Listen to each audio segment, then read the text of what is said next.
Here we have a new 2025 Chevy Malibu. This one comes in the LS trim level. This color is one of my favorites. This is called Nightshade Metallic. We get jet black premium cloth interior. For the powertrain, we get a 1.5 liter turbocharged 4-cylinder engine, and that's mated to a continuously variable transmission. So not a lot of changes since it's got a slight refresh in 2019. But as we come around to the front end here, I still like the styling. I wish we had LED lights, but that's an easy swap out if you want to do that. We just have the halogen headlamps. Again, still like the front fascia, but especially in this Nightshade Metallic. I love this color. Down here, 16-inch aluminum wheels. We get passive keyless entry on the front. And then we just have express down on all 4 doors. And then power mirror controls, rear window lock, power door lock controls there. Bottle holder, big map pocket, headlamp controls, hood release, and then this is the release for the manual tilt, telescopic steering wheel. But here's our driver's seat. We do get the 6-way, which I like, so we can pump the seat up or down and then control the seat back there and push the seat bottom forward and back there, excuse me. Now, I want to give a big thank you to Chevrolet Buick GMC of Murfreesboro for allowing me to review this Malibu today. I'll leave a link below in the description. And if you're looking to find the best price on one of these in your area, just click on that second link down below. It takes a minute or two to fill out that information, and then I'll make sure the dealers in your area are fighting to get you the best price on one of these. But checking out the space back here, one of the reasons I always love the Malibu is I'm 6'3", have longer legs, wider stature. And the seat up front is adjusted for someone of my size, and this is my space behind myself. So I've had two 2016 Malibus, and both of them were always good for hauling around family and stuff because I was usually the tallest. So when I was driving, everybody else was pretty comfortable in the back seat, and always said that these rode very well. So, but we don't have a middle seat that folds down or anything like that. We do have top tethers for the car seats. And then your lower latch anchors are behind here. They're kind of hard to get to, but not too bad, I guess. They're just covered up. One of my favorite things about these is we do get the nice big hanger hooks, and they're very sturdy, so you can hang pretty much whatever you want there, if you so choose. Now, I will say that mine always had the 9-speaker Bose sound system, so mine was always very good in terms of the sound quality. But the 6-speaker system that's stock here is pretty mid, but could be worse, I guess. Now, we do get the standard rear parking sensors here, which I like, to go with your backup camera. And then in here, this one has the inflator kit instead of a spare, but very good room back here as well for the trunk space.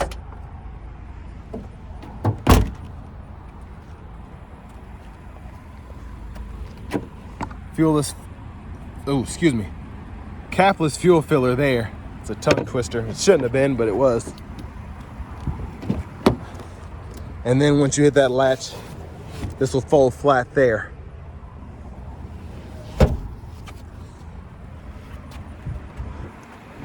Now, one of the reasons these are so, they're still selling is you get 28 city, 36 highway.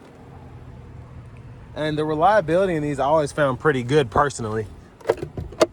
Glove compartment with owner's manuals.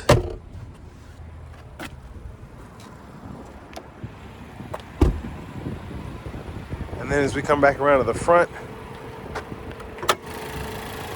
there's that 1.5 Turbo 4. And I feel like this is one of the quieter. Now, it does have a smaller displacement than a lot of 4-cylinders, but a very quiet 4-cylinder engine at idle. We're hopping in the driver's seat here. There's the horn sound. Now over to the radio, this is an 8-inch screen. We get AM, FM, XM radio along with Bluetooth audio. I have my wireless Apple CarPlay hooked up. You also have wireless Android Auto compatibility as well. Wi-Fi hotspot. Your settings are in here. You can change your language if you want to, Bluetooth, so on and so forth. and then your preferences and whatever in here. Now what I do like here is you do get a rear seat reminder, buckle to drive, and teen driver in this particular car. Backup cameras there, really good picture. Guidelines follow you as you turn the steering wheel. You can turn those off if you so choose. Home button, and you have a few shortcuts here. Volume there, you can hit that to mute or hold it to power the system down, usually. Auto stop toggle, hazards, single zone manual climate control, so we can adjust temperature here, fan speed here, and fan direction. And then down here you have your USB-C port, USB-A port, then an aux input along with the 12 volt there. Little storage here. And we do have the traction control toggle there, the parking sensors. And then we can put this thing in a gear by pulling this lever, reverse, neutral drive. Then you have your limiter there. You can manually shift right there. And in the bottom right-hand corner of the middle part of the gauge cluster, you can see what gear you're in.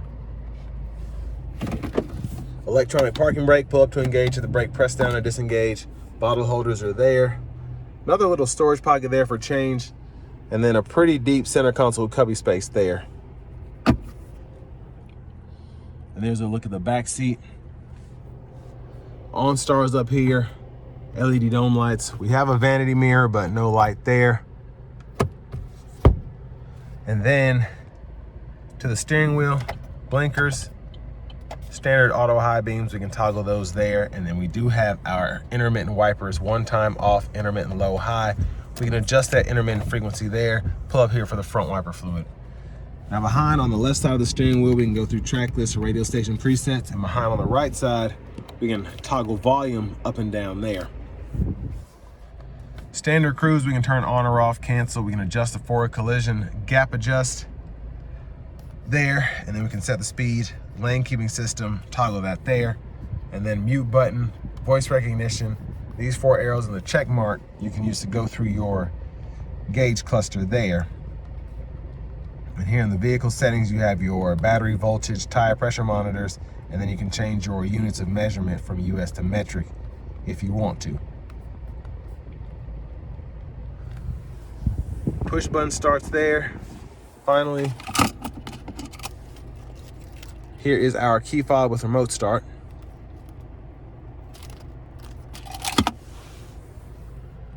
But next, let's go ahead and take this 2025 Chevy Malibu LS out on the road for a quick test drive.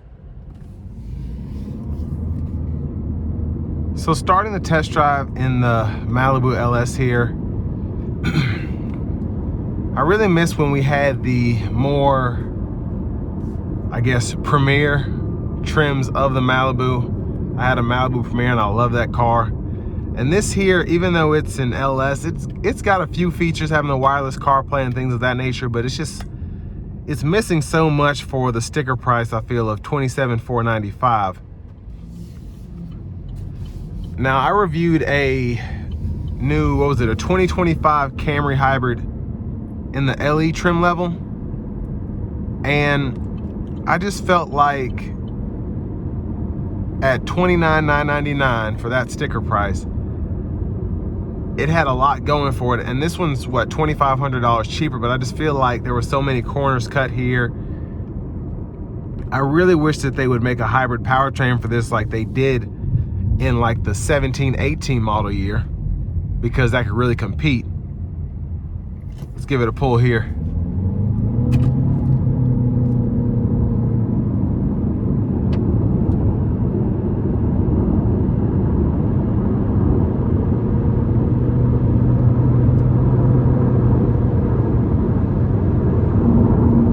So the merging power is there. Again, it's a 1.5 turbo 4. I just think if they could get it like Toyota, you'd have a quicker car that's much more fuel efficient in a hybrid. But that's just me. We're not able to change drive modes here. We're not really able to do much. One thing I will say is the Malibu can compete with the Camry, Sonata, and Accord when it comes to ride quality, just in my opinion. And that's because when these first came out in 2016, they were stomping the competition, in my opinion, again, in terms of just how well these rode. I can get in a 2016, 2017 Accord and be like, eh, it's kind of rocky. But when I got in a 16 Malibu, I was thinking, wow, this thing can float down the road. It really can. Sound acoustics have always been good, which they still are here.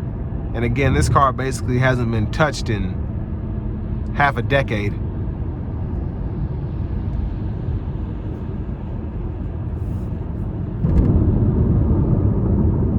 And 36 miles per gallon in a turbocharged 4-cylinder, still not bad.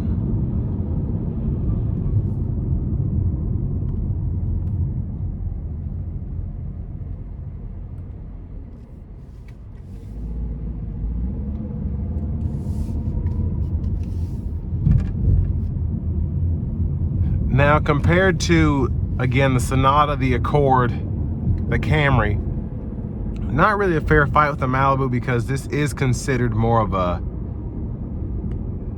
commercial vehicle. People use these for fleets and things of that nature. That's why these are still being made, I think. So it's not really fair to compare this to, you know, the Japanese automakers, the Korean automakers that actually take pride in making a sedan, whereas the Americans are basically just giving it up. But I think it's still a decent car, and it always has been. I feel like in 2016, especially coming out of the 15 Malibu, they really knocked it out of the park in terms of the design and making it a car that wasn't ugly. A lot of people, me especially, fell in love with the new Malibu because it felt luxurious. It felt like it was worth the money. You had your Apple CarPlay, Android Auto, safety suite at that time where you had the lane keeping system, the forward collision alert. But just comparing them to, I mean, basically Hyundai's redone the Sonata 2 or 3 times. Toyota's done the Camry a time or 2. It's hard to really compete when you have such a dated design like we have here. We've had a few updates like adding the wireless CarPlay, Android Auto, adding the lane keeping system standard, the forward collision alert standard, but for the most part, it's just, it lacks in so many areas where I feel like GM could really make this car shine, but people just aren't buying sedans like they used to. Unless they are worried about fuel economy and things of that nature. And, you know, the Camry and the Accord are still top dog when it comes to that. But you can get this one a little cheaper if you don't really care about a lot of the new stuff, or if it actually just bothers you, like having adaptive cruise control, a lane centering system. If you don't like that anyway, this will be perfect for you because you have your standard cruise, if you even use that, and you can turn the lane keeping system off and keep it off. But I want to give one more thank you to Chevrolet Buick GMC of Murfreesboro for allowing me to review this Malibu LS today. I'll leave a link below in the description. And if you're looking to get a car like this, or really any sedan in your area, you want to make sure you're getting the best possible price on it, click on that link down below. It takes a minute to fill out the information, and then I'll make sure the dealers in your area are fighting to get you that best price on a new Malibu, a truck, whatever. But closing remarks on this car, it's still a decent car. I feel like the reliability is still good, especially here at Chevrolet Buick GMC of Murfreesboro. They offer a lifetime powertrain warranty, so if you're worried about the turbo 4 engine or the CVT crapping out on you, you have that coverage there as long as you just keep up with the maintenance like you're supposed to. And it really isn't that difficult with this lifetime warranty. You don't have to jump through hoops and things of that nature. But for the money, still a decent car. There just may be better options out there for you if you care about, you know, staying up to date. But with all that being said, this will bring me to the end of my review of this 2025 Chevrolet Malibu in the LS trim level.